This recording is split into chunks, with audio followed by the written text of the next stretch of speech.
Prise.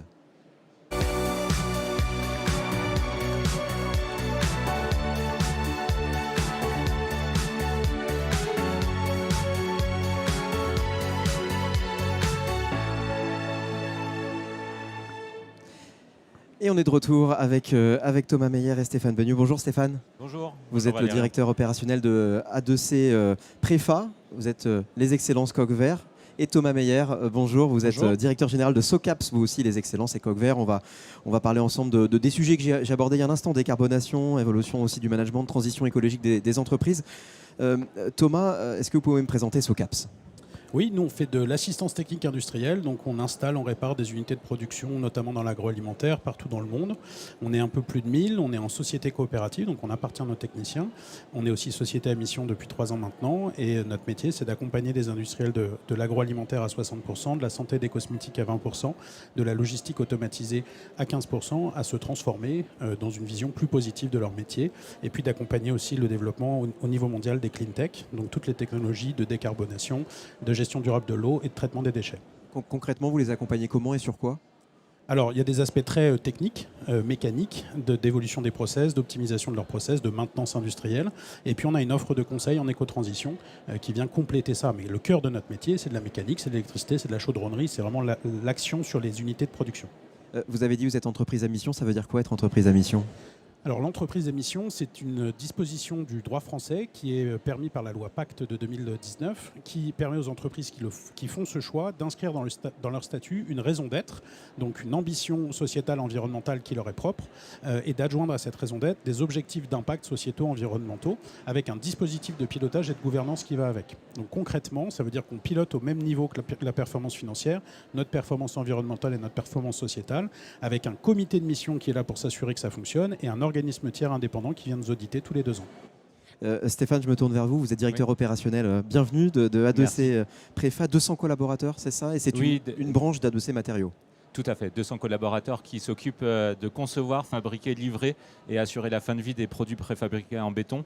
En gros, on fait les briques des Lego pour un bâtiment qui est ni plus ni moins qu'un ensemble un gros Lego, un Lego géant aujourd'hui. On est donc des industriels de la construction hors site. Voilà, et j'ai la chance d'avoir avec moi 200 collaborateurs dans la branche A2C Préfa et j'assure aussi la coordination du développement durable pour le groupe A2C Matériaux. A2C Matériaux, c'est 350 collaborateurs et le métier premier, c'est l'extraction de minerais, enfin de carrières en Seine-et-Marne. Et concrètement, A2C Préfa, vous accompagnez qui ? Ça s'adresse à qui ? Alors nos clients, c'est les entreprises de gros œuvres qu'on connaît, Bouygues, Eiffage, Vinci, pour ne pas les citer, mais aussi tous les entreprises qui fabriquent des bâtiments qui vont nous permettre après de nous loger, d'envoyer nos enfants à l'école, de concevoir des lycées, des collèges, des ouvrages fonctionnels et des bâtiments comme celui-ci. Vous connaissiez tous les deux ? Non. On s'est rencontrés lors de la à vous, mais voilà. Sinon non. C'est ça aussi, Big, effectivement, c'est la rencontre des entrepreneurs. On va parler de politique RSE. Bon, je pense que le pourquoi, on n'est pas obligé de revenir sur le pourquoi. Maintenant, on est au cœur du comment. Stéphane, finalement, comment démarrer ? Par quoi on commence ? Alors effectivement, on va plus reparler du pourquoi. On a bien compris, ce matin, j'ai écouté la radio avant de venir et malheureusement, on est déjà à 1,4 degré de réchauffement sur l'année 2023 et quand on sait que l'accord de Paris disait qu'il fallait les atteindre en 2100 ou même à horizon 2050, c'est pas gagné. Donc il faut aller vite, aller de plus en plus vite, mais il ne faut pas le faire de façon, il faut pas le faire n'importe comment. Et nous, ce qu'on a appris comme parti, c'est de le faire en ordre de bataille, de vraiment asseoir notre stratégie en matière RSE, en matière de développement durable, et de développer vraiment une gouvernance robuste en impliquant tous les acteurs de l'entreprise et en traitant tous les sujets du développement durable, qu'ils soient environnementaux, qu'ils soient sociaux, qu'ils soient sociétaux ou qu'ils soient en lien avec l'économie. Il n'y a pas d'entreprise sans pérennité, donc il faut trouver cette pérennité, cette rentabilité au sein de l'entreprise. Et après seulement et en parallèle, adresser les sujets environnementaux et les sujets de décarbonation. Voilà, donc comment on s'y est pris ? En développant cette gouvernance avec un comité de direction qui est impliqué sur l'ensemble de ces sujets de la RSE, en mettant la RSE au cœur de notre stratégie. Il n'y a plus une stratégie RSE, une stratégie business, il y a une stratégie globale d'entreprise, une stratégie durable, une stratégie ancrée sur la pérennité avec 7 engagements, dont un est l'engagement environnemental. Et puis après, comment on s'y prend ? En parlant avec les collaborateurs, avec nos parties prenantes au quotidien sur ces sujets-là pour les impliquer. Voilà. Thomas, justement, alors déjà une réaction à ce qui vient d'être dit, que j'imagine que vous approuvez, et quelles Je suis actions d'accord. vous êtes d'accord, super, merci. Par quelles actions finalement commencer, selon vous? Bon, je pense que ça dépend du métier de chacun, ça dépend de son histoire, de ses valeurs, de sa culture d'entreprise. Donc d'abord, il faut s'approprier le chemin qui fait sens par rapport à son métier. Donc il faut commencer, à mon avis, par les bouts les plus gros de son impact.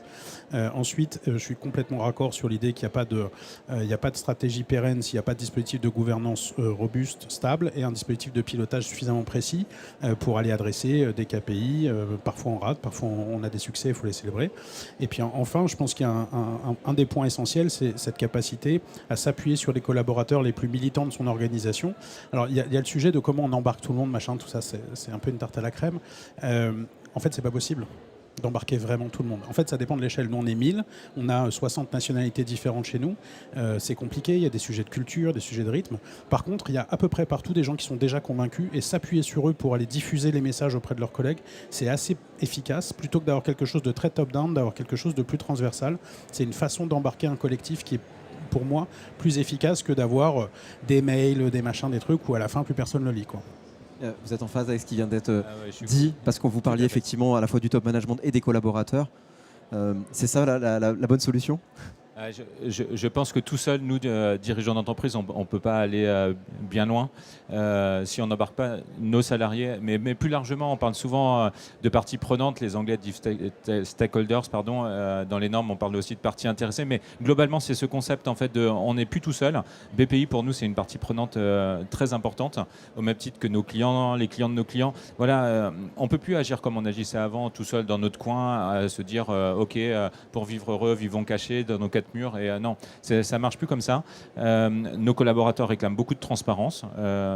Moi, j'ai la chance, après chaque CSE, tous les 8 semaines, de passer devant chaque collaborateur et de répondre à toutes leurs questions. Il n'y a pas de questions taboues, et souvent émergent des questions en lien avec la vie de l'entreprise, en lien avec la vie des salariés, mais aussi en lien avec le développement durable, la RSE, qu'est-ce qu'on fait, qu'est-ce qu'on met en œuvre, et en justifiant, parce que le premier problème des collaborateurs, c'est savoir comment à la fin du mois ils vont être payés, mais c'est pas antinomique avec le fait d'agir, de mettre de l'argent sur la table pour développer une entreprise plus vertueuse, plus verte et plus responsable. Et qui fonctionne malgré tout, parce que vous le disiez tout à l'heure, et je rebondis, mais sur mener une politique RSE, ça ne veut pas forcément dire ne plus être rentable. Non, non, au contraire. Je pense que c'est depuis quelques années, et je pense que l'accord de Paris, la publication des ODD par l'ONU, et puis surtout cette période un peu de crise Covid a fait du bien, malgré tout, à la prise de conscience collective. Et aujourd'hui, il n'y a pas d'entreprise, il n'y a pas de réflexion autour de ces sujets environnementaux, de ces sujets sociétaux. Et je pense que concrètement, là où on se posait encore des questions avant de est-ce qu'on a intérêt à le faire, c'est plus la question maintenant. En fait, c'est l'accès au marché est conditionné par le fait de le faire, et le fait de raconter une belle histoire, et le fait d'impliquer, de proposer quelque chose sous un format innovant, différenciant. Et seulement après, avant on se battait d'abord sur le prix, c'était le ticket d'entrée, et après le petite cerise sur le gâteau, c'était de dire ok, on a mis des panneaux solaires ou on propose des produits innovants, tout ça. Maintenant, c'est plus comme ça. Je pense que réellement, le droit de participer aux appels d'offres, le fait des entreprises à mission, comme disait Thomas tout à l'heure, tout ça fait que voilà, c'est le ticket minimum d'entrée pour concourir. Et après, on se bat avec les arbres traditionnels que sont la technique, le prix, mais c'est dans un second temps. Et on a inversé ce paradigme, et c'est plutôt une bonne chose. Et le thème autour, est-ce qu'on peut faire de la croissance verte? Oui, bien sûr, on peut faire de la croissance verte, et on doit faire de la croissance verte. Alors, moi, je partage une grande partie de ce que Stéphane dit. Sur le terme croissance verte, moi, j'ai toujours un petit ticket sur, dans un monde fini, comment on fait de la croissance infinie, etc. Ce qui est sûr, c'est que si on doit faire de la croissance, autant qu'elle soit verte. Ça, c'est à peu près certain. Si on a l'obligation de croissance parce qu'on a une contrainte actionnariale, etc., effectivement, il faut revenu ça. Le champ dans lequel nous, on se place, notamment dans le cadre de la mission, c'est plutôt celui de la prospérité durable, et de réfléchir non seulement en termes de penser plutôt marge que chiffre d'affaires. Déjà, on va arrêter de piloter le chiffre d'affaires nécessaire en tant que tel, parce que ça nous pousse à empiler du carbone à chaque euro de plus qu'on produit, mais par contre de réfléchir effectivement à la marge et à notre durabilité financière, parce qu'on est une entreprise, on n'est pas une asso, et d'autre part de se dire que sans transformation positive, il n'y a pas de prospérité. Et que moi je suis parfaitement en ligne sur le fait que la prospérité commence par la transformation positive, qu'une entreprise qui ne fait pas ça de façon sérieuse, résolue, argumentée, ne sera plus capable de lever de la dette, ne sera plus capable de recruter, ne sera plus capable de trouver des clients, ne sera plus capable de parler à la puissance publique et ne sera plus capable pour le dirigeant de se regarder dans la glace le matin, tout simplement.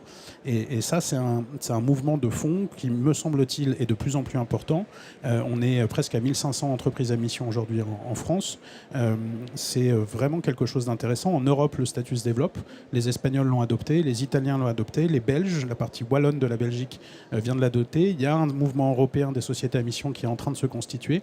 Tout ça, c'est plutôt des signaux positifs que le monde économique, que l'entreprise en général, avec un grand E, revendique sa place dans la vie de la cité et a compris que le seul chemin durable pour elle-même, c'est d'être capable d'avoir une transformation profonde de ses modèles économiques pour être vertueux.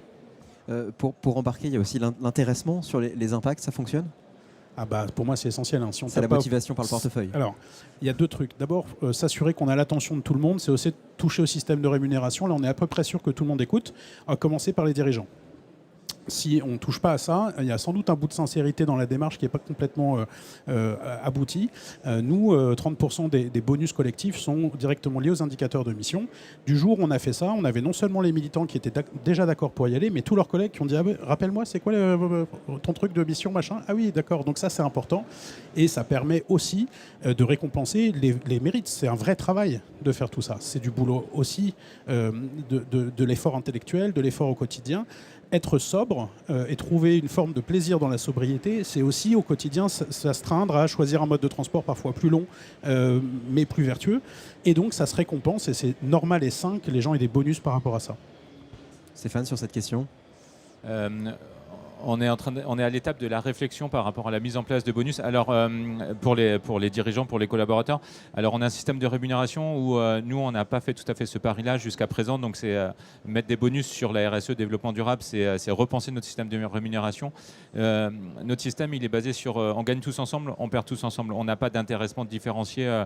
Globalement, les collaborateurs chez nous ont un mois de prime ou un équivalent, mais c'est tout le monde ou personne. Et voilà, c'est ce modèle-là. Et donc, comme j'ai expliqué tout à l'heure, la pérennité, la durabilité de l'entreprise se juge avec ces aspects de développement durable et de vertuosité dans la globalité.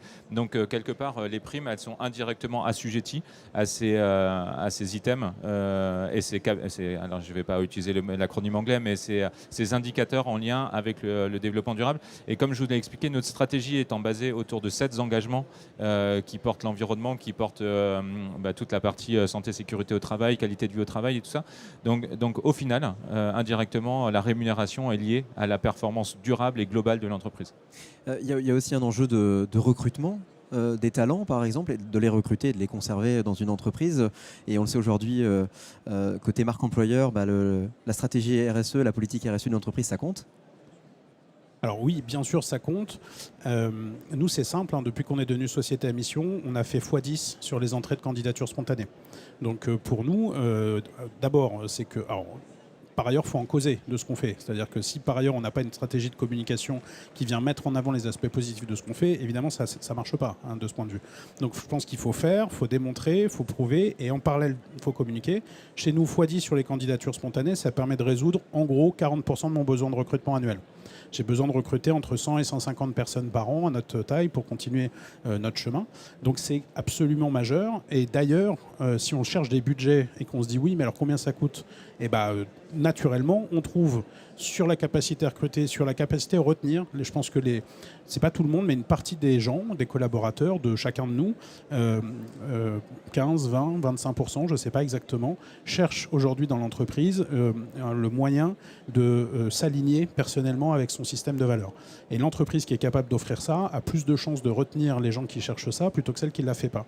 Combien ça coûte le turnover ? Combien ça coûte de recruter ? Combien ça coûte de former ?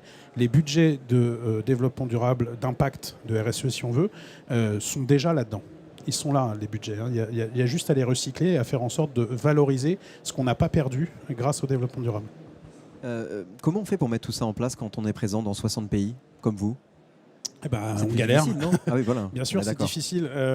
D'abord, il ne faut pas perdre la ligne, la foi, presque. Il faut se dire qu'il y a des jours où ça ne marche pas, il y a des cultures où c'est plus compliqué. Il faut respecter les rythmes de chacun.